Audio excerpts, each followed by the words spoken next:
People, you have a right to burn copies of the Quran in this country. That doesn't mean you should. You have a right to build a mosque at Ground Zero. It doesn't mean you should. You have a right to fart in a crowded elevator. It doesn't mean you should. I mean, how simple can this freaking be? Why is it so hard for some people to understand? What's next? What's next? What's next?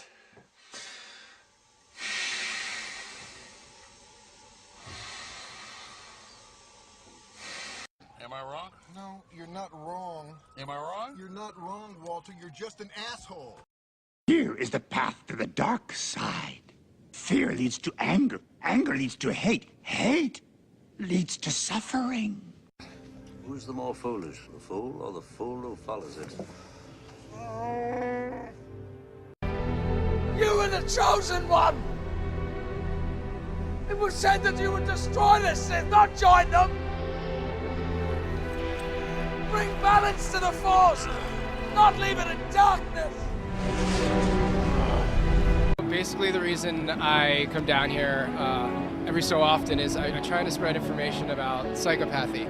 And I think it has an overarching impact on why people are down here camping out and why the financial industry and the government really doesn't care about the people anymore. These people, they're about 1 to 5% of the population, and they have no concept of empathy, remorse, guilt, conscience. They're not biologically capable of it. And they've shown this in MRI studies, and there's been a lot of actual hard science that proves the point that they're totally different than normal humans. There's also been a lot of research done by this one guy, Andrew Lobachevsky in Poland, who shows how they are able to infect and co-opt large groups of people, governments, and religious institutions. That's why I brought this book, because he talks all about it, and he shows scientifically how it happens each step of the way. And I feel that these people in the financial industries especially, they're able to rape and pillage resources from the people without having any concept of how it affects others, because they can't conceptualize that. It's just not within their range of capabilities. And when we see institutions like the Catholic Church and how they handle pedophilia, for example, it's another instance of that type of conscienceless, remorseless being infecting and taking over a large group and effectively, distorting what the original purpose of the institution was supposed to be. And these people, they've probably been with us since humanity evolved. We've never really had any scientific understanding of them or conceptualization of them. And it's probably where our ideas of vampires come from. There's a word for vampire in every single language on Earth, and people have a very strong archetypal identification with it.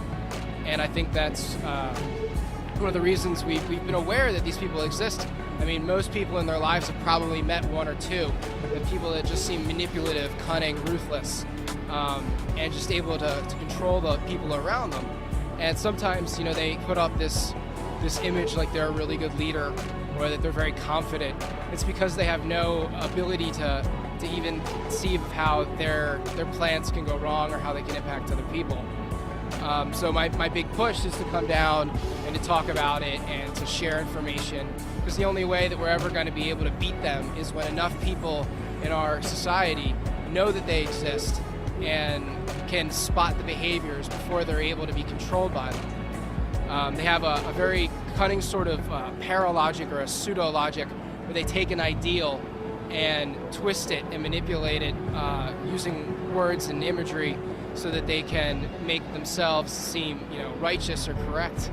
And when they do that, they can take in large groups of normal people, because people are very often identified with either a Christian ideology or an economic ideology or a political ideology, and any of those ideas can be effectively co-opted by this conscienceless, remorseless type of person or a group of those type of people, and use it to manipulate large groups of people. I think this is a really good example of what happened to the Republican Party, for example, because now we see Fox News and those kind of institutions that are always pushing this twist of truth, where they distort the meaning of especially an event like this, where they come in and they, with broad strokes, paint a picture that's just not accurate, and large groups of people who aren't able to take the time to come down here and talk to people and see it for themselves are taken in by it. So that's the whole reason I come down here, is to spread awareness. This book, Political Phenomenology by Andrew Lobaczewski, is really good. Also the works of Robert Hare, Snakes in Suits, is a very effective one at showing how they can co-opt large corporations, how they get in, how they can climb the corporate ladder. And I think his work's a really good way of understanding that.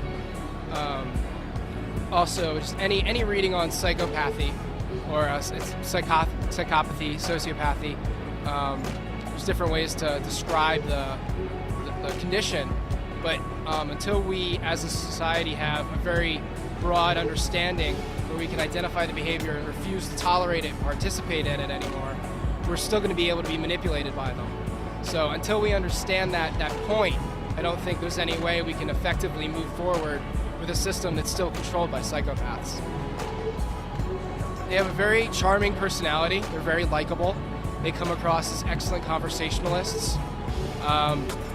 They have a Mask of Sanity, which was a book actually written by Hervey Cleckley, who first started giving it scientific analysis back in like the 50s and 60s.